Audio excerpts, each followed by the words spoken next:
Two things in the beginning. Number one, sing 10 more minutes next time, Caleb.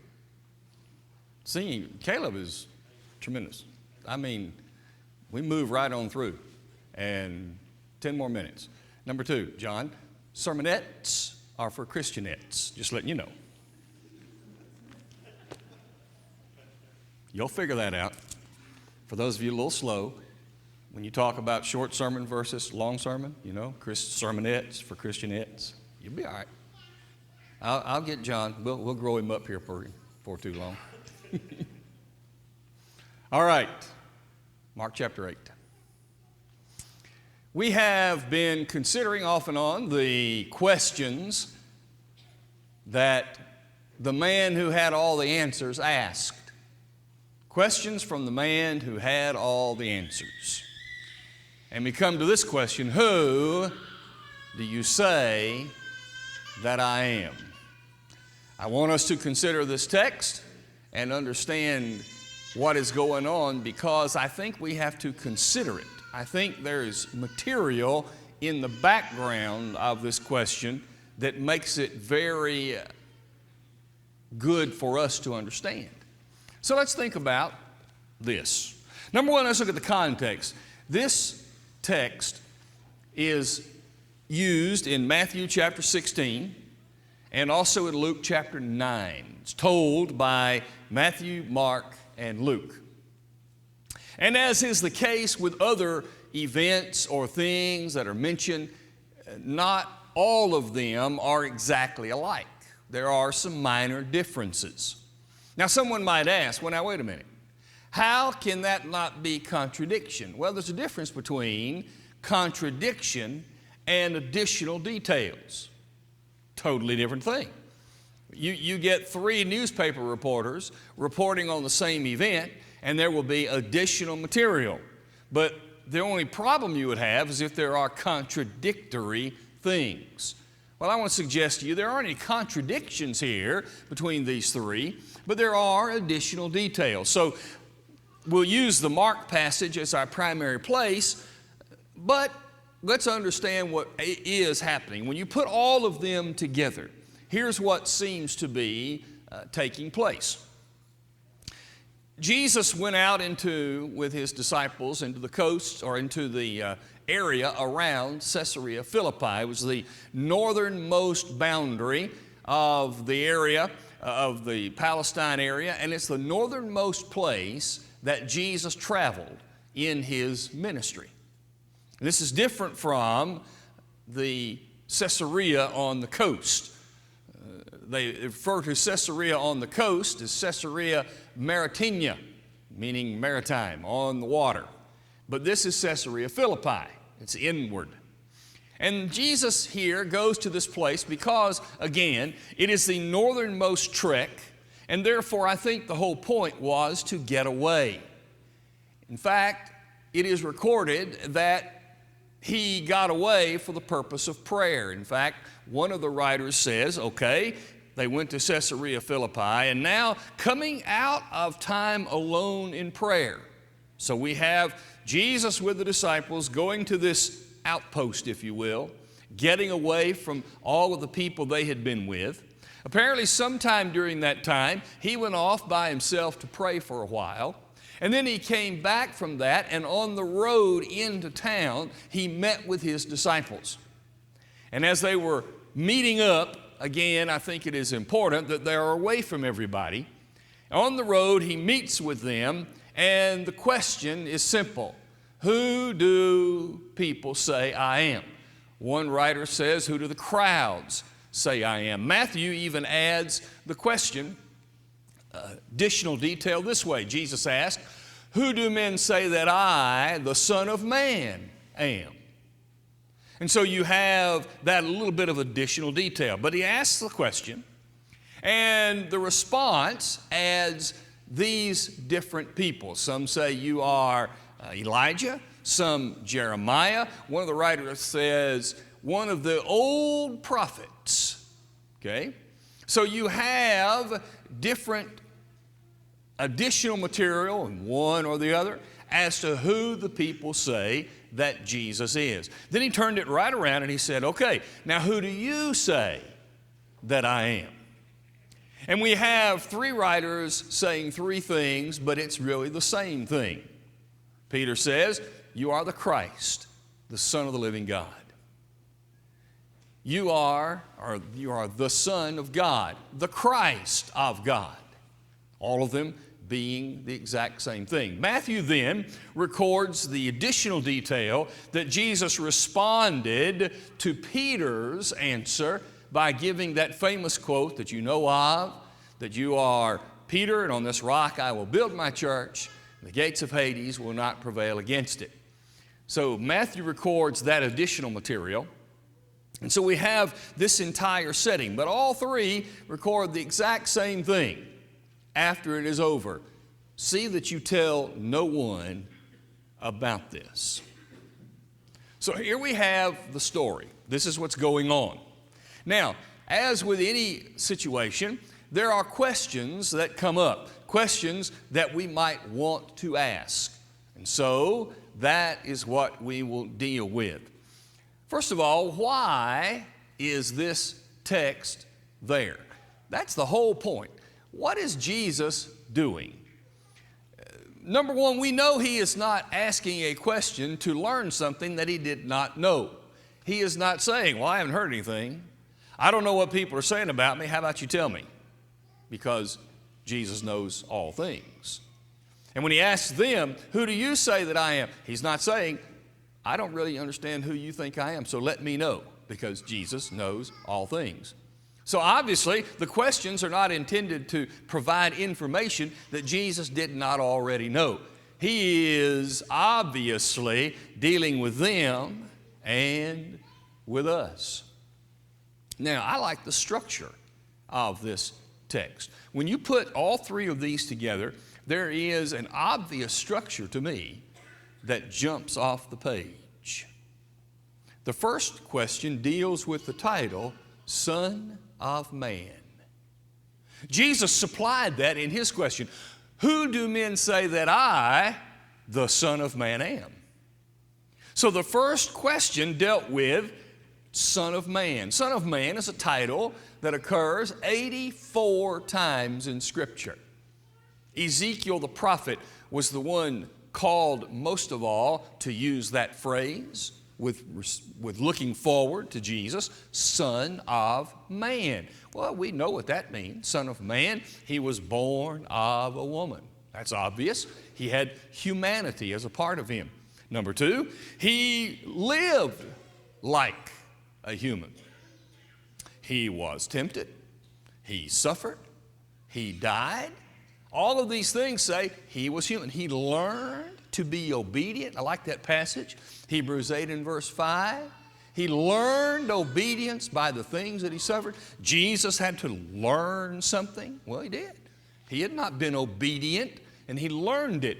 And therefore, you have all of these things that say he's Son of Man. Why? Because he was born as a human. Two, he lived as a human, just like the rest of us do. So the first section, he's talking about Son of Man. And to me, it is interesting that he uses, in the phrase Son of Man, he says, what do the people say? Who do the people say? Son of Man, what do the people say? But the second part deals with Son of God. Now he gives them the opportunity to say who they think he is. And Peter responds, and it's the title, Son of God. You are the Christ, the Son of the living God. I think there is a stark contrast here that we're supposed to see. We are supposed to see the people, the mobs, the crowds, the general populace. When they think of Jesus, who did they think of? Just another guy. Just another guy. He's not God. He's certainly not Son of God. I find it interesting that they were more willing to say that he was one of these old fellows who's come back to life than to admit that he was the Son of God whom God sent. That's interesting to me. You mean you're more willing to say that he is a resurrected, reincarnated, or whatever of a previous person than to say that he is his own person sent by God? But isn't that how the people are? I had about a 2.5 to 3 month study with some fellows in a particular religious group. And I wanted to study with them based on their terms. I find it better in many ways, in those kinds of ways, especially if they're an evangelistic person from another faith, let them sort of set the tone and then me just respond. And so they brought the material and we started in the first lesson and the second lesson and the third lesson, and about the fourth lesson we stalled. I was able to agree as we went through, and we were on the right track. We got to this lesson, and we could not agree because they said Jesus was not divine. He's not Son of God. He was just a man. Just a man. That's what these people said. Who do they say I am? He's just a man. These people said, he's just a man. And so we studied that for 2 or 3 weeks, and they said, we've got to go on to the next lesson. I said, no, we don't, because we haven't finished this one. What sense does it go to the next lesson, building upon this one, when we don't agree? Well, but if we keep going, we're going to study this lesson. You brought it to us. We don't agree, and until we agree, we're going to keep studying. And we studied about 2 more times, and I said, oh, by the way, I'm not going to stop this study. We'll study it from now till whenever, but I'm not stopping. I'll be here. Well, don't come back next week. We've had enough.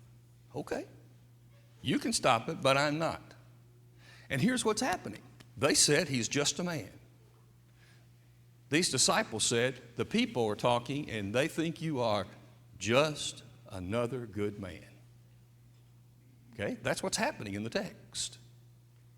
But now we go to the Son of God.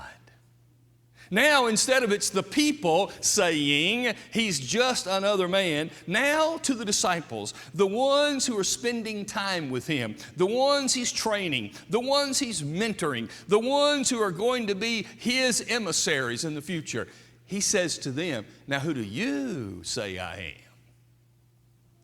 And from amongst his people, we get the term Son of God. To me, that's a stark contrast in this event. You have the general populace who just think he's another man. And then you have God's people who say Jesus is the Son of God. That's what is going on in this text, I think. And therefore we have that event. Now let's ask this question. Why would he do all this and then say, shh, don't tell anybody? I think that's fascinating. Why would Jesus say, don't tell who I am? Well, we might come up with a number of reasons as to why he would say that. Things that might make sense to some. But let's just let the text tell us what might be the case. Look at verse 31 of Mark chapter 8. After he had said, he strictly warned them not to say, not to tell. Look at verse 31. And he began to teach them that the Son of Man must suffer many things and be rejected by the elders and chief priests and scribes and be killed, and after 3 days rise again. He spoke this word openly. Now, here's what I think is maybe going on. I think Jesus was telling them, look, I want to know who people say that I am. I want to know who you say I am. But I have a whole lot more to tell you. There are some things that we need to do first. And then he would then say, go out and tell. Maybe the whole point of this entire scene is Jesus said, come on, let's get away from our daily routine. Let's get away from the mobs, the multitudes, the people who are crowding around. Let's go up here to this northernmost area where we're away from all the people. And let's you and I just talk. Let's solidify some things. I don't want to send you out half ready to do the job. And therefore he says, don't you say anything. Probably, seems to me, because he still had some major things to teach them. And then they would be ready to proclaim that he is the Christ. This is what I see going on in the text. Now, the big question, when you finally really get into the study, you have to ask the question, what is the reason for Jesus doing this? What is really going on? I think when we ask that question, it deals with them and it deals with us. Let me give you these thoughts. This is what I think Jesus was doing. Remember, he wasn't saying anything to try to gain information. He knew it all. So obviously he is trying to focus them. He's trying to talk to them. He's getting them to think and thereby getting us to think. So what's going on in the text? Number one, I think Jesus is saying to his disciples, listen to what other people are saying. Listen. Before they are ready to go out and do evangelistic work really well, before they are really ready to get out there and confront people, they needed to learn a few things, just like you and I do. And the first thing they need to do, listen. I know many situations in which well-intentioned Christians have almost ruined chances at studying with others because they're not willing to listen to what others are saying.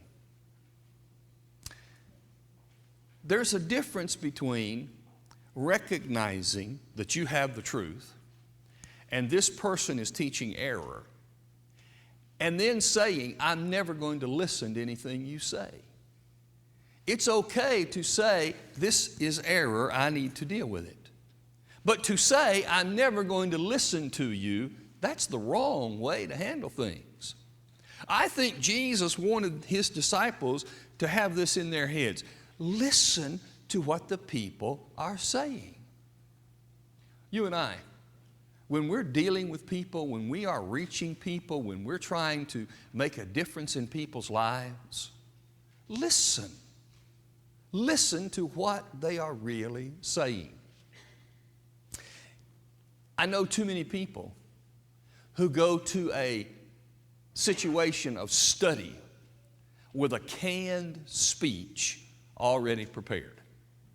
It doesn't matter what this person is going to say, because when that person takes a breath and I can start talking again, I'm going to go right back to the script. We don't need to be people who just read a script. We need to listen. We need to listen to what they're saying so that, number two, we can understand what they mean. Understand what they mean. When we first started that study that I was talking about, before we got to that particular lesson, we agreed that we believed in Jesus. Well, had I stopped right there, you believe in Jesus? I believe in Jesus. I would not have known what they really meant. They believe in Jesus. He was historical. He really did exist. He was a real person. What they meant was, he's a real person, but he was not God. What I meant was, he's a real person and he was God. We didn't even come close to agreement. We need to listen to what people are saying so we can understand what they really mean. I have learned through the years that words are very important. They really are.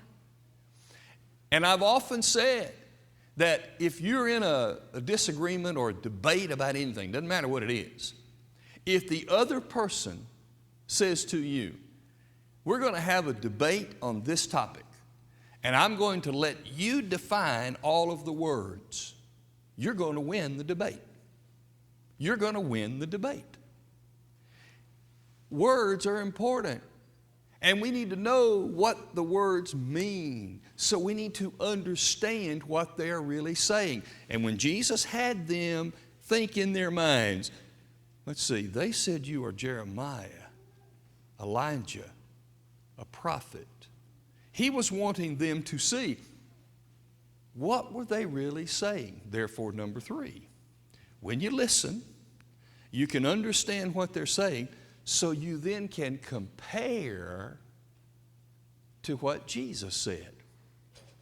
I think it is interesting that Jesus supplied the term Son of Man. He said, who do men say that I, the Son of Man, am? In other words, I am the Son of Man. There's no doubt about it. That's what Jesus said. He was and is the Son of Man. When all of these people said what they said, how does that compare to Son of Man?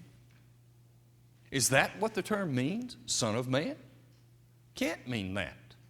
And so now, having understood what they say, now let's take what they're saying and compare it to what Jesus says. And when I compare it to what Jesus says, then I'm able to put it in its right perspective.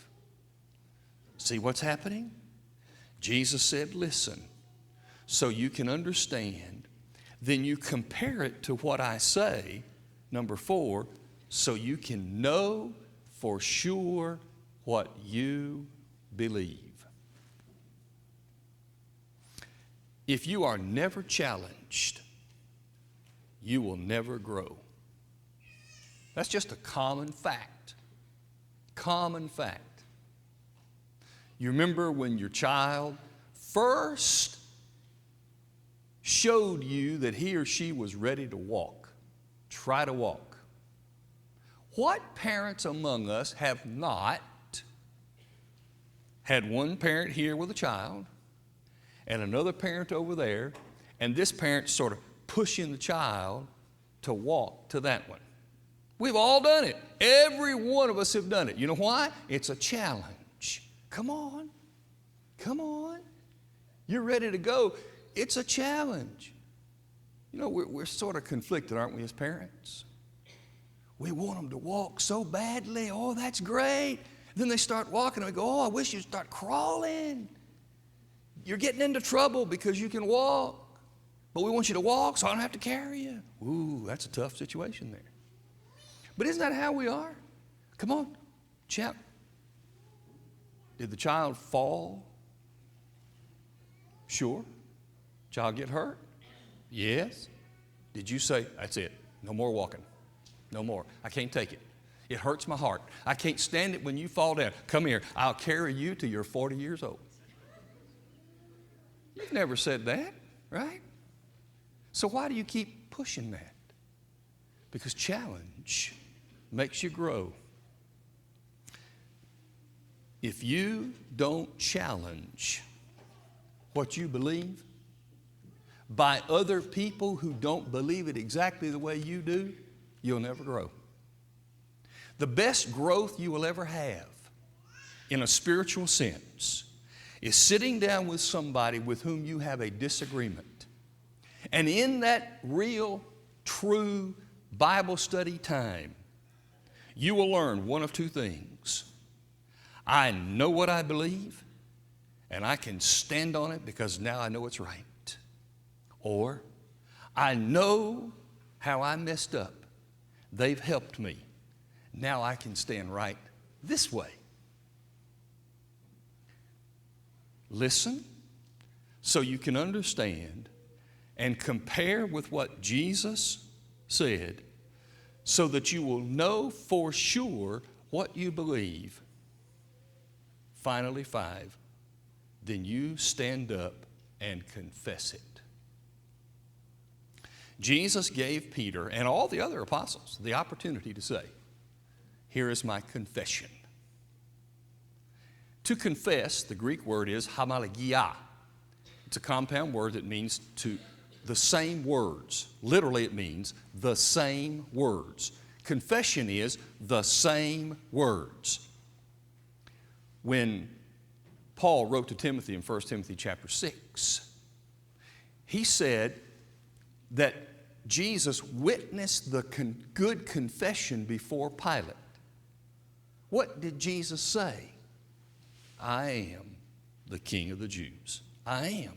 You said it, that's who I am. To confess in the same way Jesus did would be to say the same words that he said. He is the King. To confess like Peter confessed would be to say the same words. You are the Christ, the Son of the living God. Why then did this event happen the way it did? Well, specifically, we've not been told. But here's my opinion. My opinion is to focus his disciples and then to focus us who would read it later, to prepare us to be able to talk to others. He said, don't tell anybody now. But just a little while later, he would say, now go tell. When are we ready to tell? We're ready to tell when we are ready to listen to what others say, to understand what they mean, so we compare it to what God says, to know for sure what we believe, and then to stand up and confess it with all of our might, regardless of how anybody reacts to it. That, I think, is what's going on in that text. Well, think about it for a little while, and if you have any other thoughts, pass them along. Before we leave this night, if you're not a child of God, we encourage you to obey the gospel, to respond to the message of Jesus, confess that He is the Christ, give your life to Him in baptism, give your life back to Him in confession and repentance if you've strayed away. If we can help you as this family in this place, will you come as we stand and sing?